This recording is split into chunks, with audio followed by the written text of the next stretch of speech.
these are the materials needed for the simple striped sweater.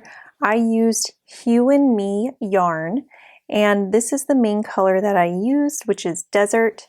And then there's color B, C, and D. This is color A, and B is Love Song, C is Rose Water, and D is Pink Earth. You'll also need an L 8.0 millimeter crochet hook, a K 6.5 millimeter crochet hook, stitch markers, tapestry needle, and scissors. The Simple Striped Sweater is written for 9 sizes, so highlight your size for ease of reading. Check your hook size for each gauge and adjust accordingly in the pattern to meet both gauges listed. Sweater is worked flat in panels, the front panel, back panel, and sleeves. The beginning chains do not count as a stitch. And to switch colors, stop the last stitch in the old color with 2 loops on your hook, yarn over with the new color, and pull through both loops to complete the stitch. When switching to another color from A, you do not need to fasten off A. You can carry it up the edge and pick up into rows. We will seam the edges so you will not see the strand from the right side. To shorten, lengthen the sweater or the sleeves, subtract or add rows to the bottom portion by the cuffs and hem.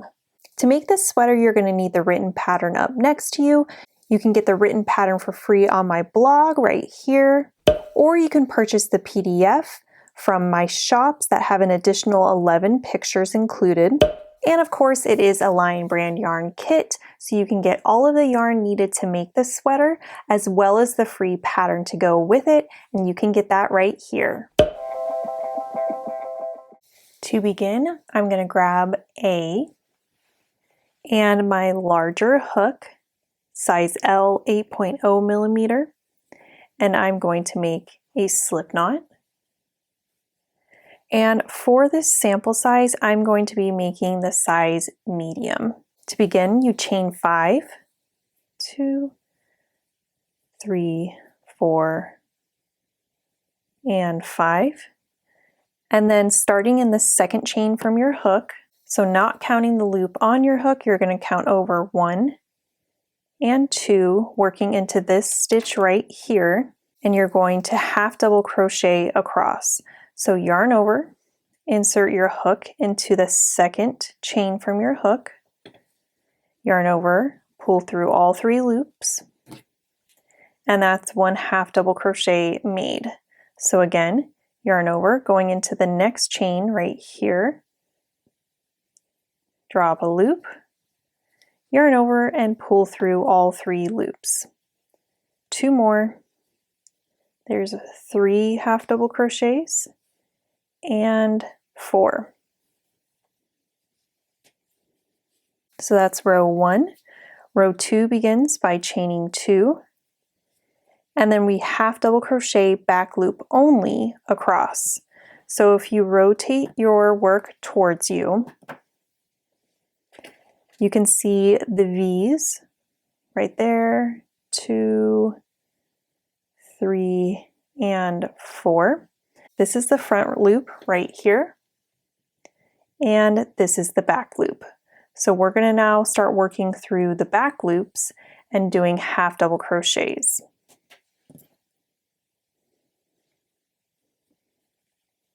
So yarning over, we're going to insert our hook into the back loop only, and then do a half double crochet. Again, back loop only, and half double crochet. 2 more, and 1 last one. And what this does is it makes a little ridge that looks kind of like ribbing, which is what we want for the hem. So let's do it one more time together. So again, this is our front loop, and this is our back loop. So we'll be working through the back loops for the remainder of the back panel hem. So I'm just going to do through the back loop and do a half double crochet, next stitch in the back loop, half double crochet, again, that's 3 and 4. So I'm going to do the remaining rows off camera for a total of 26 rows, and then let's meet back up for the back panel. I finished my rows that I needed to do, and now I'm going to rotate my work so I'm working along the long edge and still using my larger hook, my L 8.0 millimeter hook. I'm going to chain 1, and you can see this is a row. From here up to here is a row. This is a row, this is a row. And so in each row end, you're going to do 2 single crochets. So inserting my hook under 2 strands, I'm going to drop a loop, yarn over, pull through 2. That's 1 single crochet. Going back into that row end, there's 2. You can see my next row is right here. So I'm going to insert my hook right there so that I'm under 2 strands. Drop a loop, yarn over, pull through 2. Same spot that I'm going to go back into, and then do another single crochet. So this is what it looks like right now. You can see the 2 single crochets in each row end. So I'm going to do that all the way down, and let's meet back up at the end of this, and I'm going to show you how to finish it. You can see I have 2 row ends left, and so I'm going to do 2 single crochets in the second to last row end. And this one we're just going to do 1 single crochet like that. And then for row 2, we're switching to our smaller hook. So this is a K 6.5 millimeter hook. And then we're going to chain 1, turn. We're going to single crochet in this first stitch right here. So the repeat is to chain 1, skip a stitch, work into the next stitch. Again, chain 1, skip 1 stitch, work into this stitch, single crochet 1. Chain 1, skip a stitch, work into this stitch, single crochet 1. So let's do this all the way across for this row 2, and let's meet back up at the end of row 2. I'm nearing the end, so I wanted to do this part with you. So we're going to skip this stitch here and single crochet into that one, chain 1, and then skip 1, single crochet in that last stitch right here. And we're going to pause when we have 2 loops on our hook, and we're going to switch to color B. So you're going to take color B, put it on your hook, and complete the stitch with color B. Now, to minimize the ends that we have to weave in, we can keep color A attached. So for row 3, we begin by chaining 1. And then we're going to start working into these chain 1 spaces. So this space right here. So working into this space right here, we're going to single crochet 1 and then linen stitch across. So chain 1 and then working into the chain space, single crochet, chain 1, and then single crochet in that chain 1 space from the previous row. Just keep on going across all the way down. Row 4 is the same, working with color B, and it's just working in the chain 1 spaces and doing linen stitch all the way down. So let's meet back up at the end of row 4. I have 2 more stitches for the end of row 4. So there is 1 and then 2. I'm going to work into that space there, and I'm going to pause when I have 2 loops left on my hook, and I am going to grab a. When you do this, you don't want to cinch it so hard that it makes the fabric buckle. You want it to be a natural, relaxed but not too loose. And then I just always cinch down the color that I'm going to be fastening off. You can cut that. And so this will be hidden on the inside of the garment, so you won't see this float. But that just makes less ends to weave in, which is what we all love. So the next section, depending on what size you're making, you will have 7, 6, or 5 linen stitch rows before we do our next color change.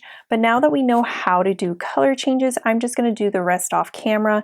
The back panel is worked straight and doing the color changes where it specifies, and then the front panel is the same up until we reach the neck edging.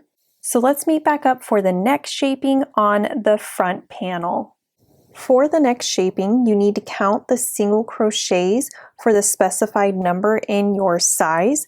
I'm making the size medium, so I need to count 11 single crochets from the right and 11 single crochets from the left, and then mark the chain space after the 11th single crochet stitch. So 1, 2, 3, 4, 5, 6, 7, 8, 9, 10, 11, and then I marked it. And then 1, 2, 3, 4, 5, 6, 7, 8, 9, 10, 11, and I marked it. I forgot to say as well, I made these much smaller than they are actually, just for this small sample, so that's why mine isn't as tall as yours will be. To begin row 1, I chained 1, and then working into this chain 1 space, I will single crochet 1, and then I'm going to do the linen stitch across. So just working into those chain 1 spaces like we have been working, and doing single crochet, chain 1, repeat. And we're going to do this until we have 2 single crochet stitches left before the marked stitch in your size. So almost there. I've got 1 more. So I have to chain 1. And then I'm going to be working a single crochet 2 together in these 2 chain 1 spaces. So inserting my hook in that chain 1 space, I draw up a loop, insert my hook into the next chain 1 space, draw up a loop. I have 3 loops on my hook, and then I yarn over and pull through all 3 loops. And this decreases to help us get that curve for our neck. So that's row 1. So you turn, chain 1, and then you do what we have been doing for the majority of the pattern. So single crochet in that first chain 1 space there, and then linen stitch across. Row 3 is the same, where we're going to decrease at the end of row 3. So I'm not going to show you how to do that on camera. So let's meet back up after we've done this section, the first shoulder. So let's do the first shoulder off camera, and then let's meet back up together when we need to do the second shoulder together. I've done my first shoulder, so now let's do the second shoulder together. So I'm still using my smaller hook and I am going to slip stitch in this marked stitch here. You then chain 1, and I'm going to do a single crochet 2 together over these 2 chain 1 spaces.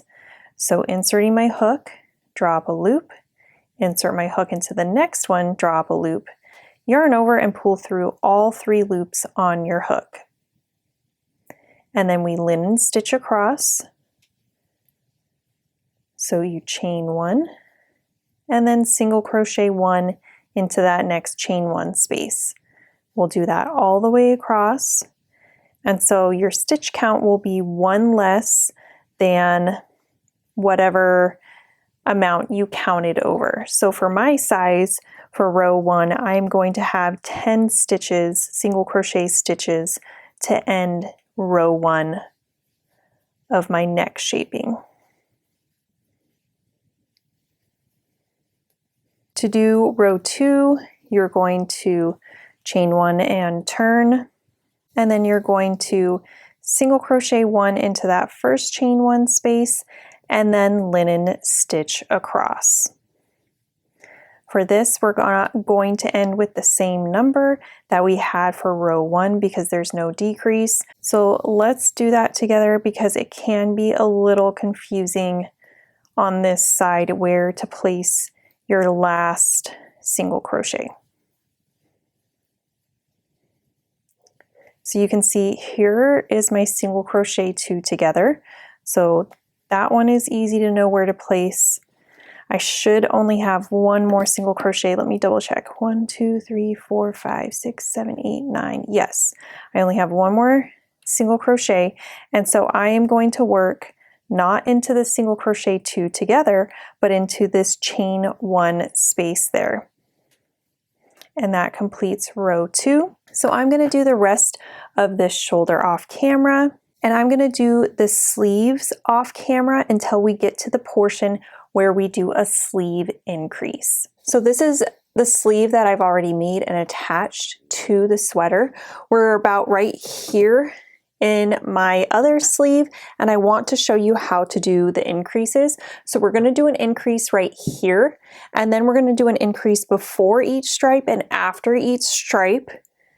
Except for the last stripe, we're just going to do an increase before it and not one after. So there's 6 increases in the sleeves, and we're right here. So let me show you how to do that increase. To begin row 3, you're going to chain 1, and then you're going to place a single crochet, chain 1, single crochet, all into that same chain 1 space. So you can see this is my first chain 1 space here, and I placed a single crochet, chain 1, single crochet. And then I do the linen stitch, so I chain 1 into this next chain 1 space right here is where I do my next single crochet. So placing the extra single crochet in the same stitch is our increase. So just do that for the specified parts in the patterns, and that's how you increase the rows. So let's meet back up on the seaming section. I finished my sleeve. Now I need to seam it to my sweater. Here is a good graphic that explains how to seam the sweater sleeve to the top of the sweater. So you need to make sure that you line up the sweater with the center shoulder. I like to do whip stitch for this one, and I do it with wrong side facing up. This is my shoulder seam right here. I like to take a tail 4 times the width of the shoulder. So I just measure back 4 times, and that helps me get the right strand of yardage. I take my tapestry needle and thread it on. And now to line up, so I have wrong sides facing me, and you're going to line up the top of your sleeve with the main body of the sweater. So to center this one, I have 3 rows on this side and 3 rows on that side. Since I have wrong sides facing up, I'm making sure my tails are up and so I can see them. And then for this seam, how you seam doesn't really matter because there's no, it's all just color A. And so I just like to do whip stitch because it's the quickest. So to do whip stitch, I am starting in this corner here, and it was already attached. And so I went down through this side and then into the sleeve. And again, pick up a stitch on the sweater, back down into the sleeve, and that is a whip stitch.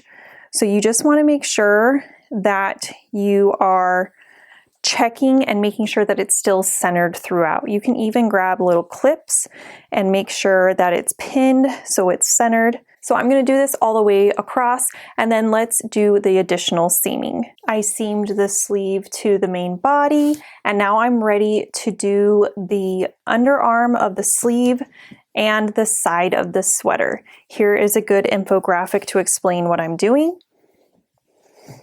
This is where you will be seaming.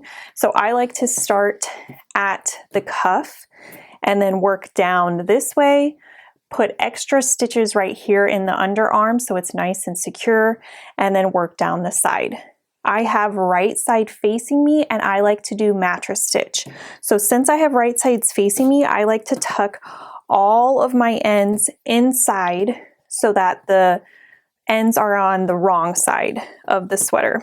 You also have to be careful, since we carried color A up between these two rows, you need to make sure that you're catching this on the inside of the seam so that it's not showing on the right side. So pay special attention to that, because right now I have right side facing and it looks like I'll be able to do that, but be mindful when you're on the other side, because when you're doing mattress stitch, you're going to be doing it this way, so you need to catch that and put it on the inside. So to begin, I have a strand of yarn here, threaded on my tapestry needle, and like I said, I am going to start on the cuff with right side facing, and you're going to start by going up through that first stitch, like that,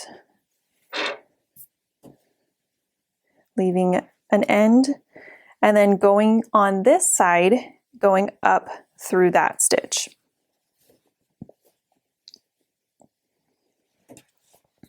So back on this side, going up through one loop, and on the next side, going up through one loop. Let me show you how I do it to make it a little bit faster. Since I have a long strand, I don't want to take each stitch and pull the whole way. So what I like to do is I like to go up through my left, go on my right, up through my right, and then do a few stitches like that. And then once I've done 6 stitches or so, then I will take the time. You hold the starting tail, and then you're just going to pull it through. Pull it through like that. And this makes this seam invisible, which is good because we are on the right side. So again, going on this side, going up, on our right, going through one loop and going up,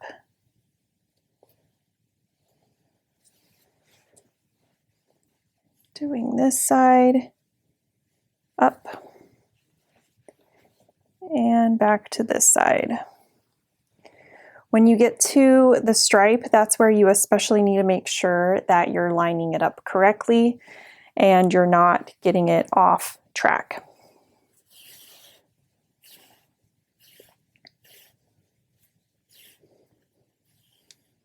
There we go. You can see how that seam looks.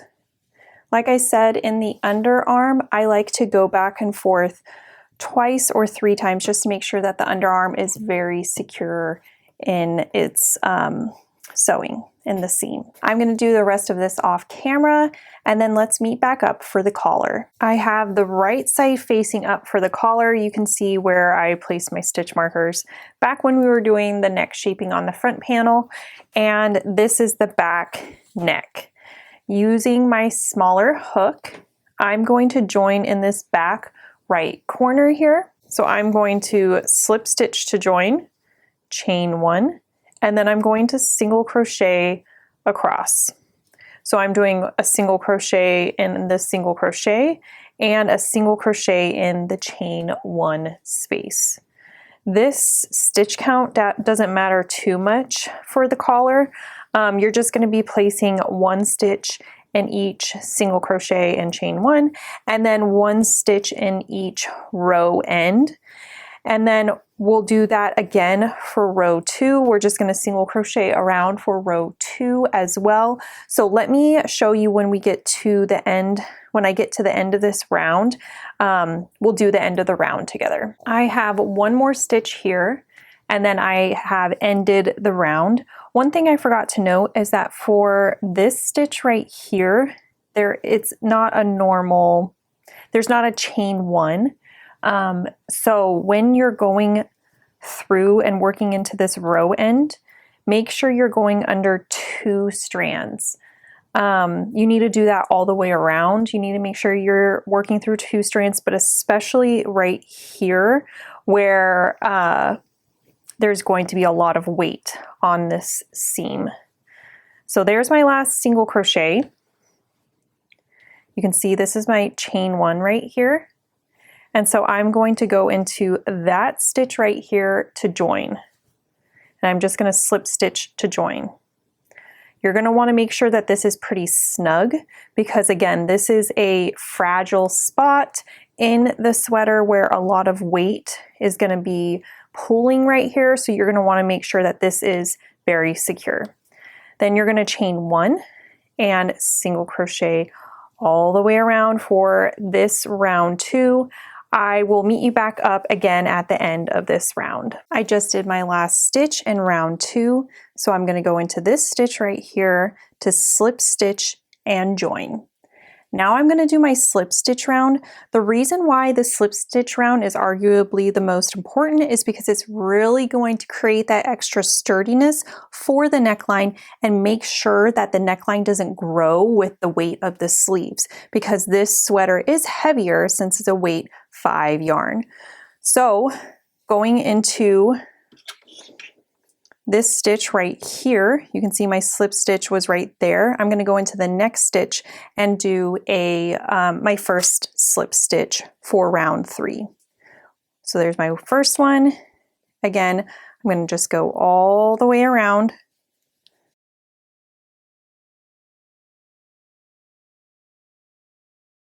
And I just completed my last slip stitch. So I'm going to go into that first stitch right there, slip stitch to join, and that completes the collar. And that is how you make the beginner stripe sweater. I love this design for how quick it works up. If you want to see more patterns like this, go ahead and subscribe and drop some comments below telling me what you would like me to make next. Thanks for joining me. Bye. Hey friends, thanks for joining me on today's video. I have this video right here that I think you'll really enjoy, so go check it out and be sure to subscribe for more crochet and knit tutorials. My name is Rachel from Cozy Nooks Designs, and happy making!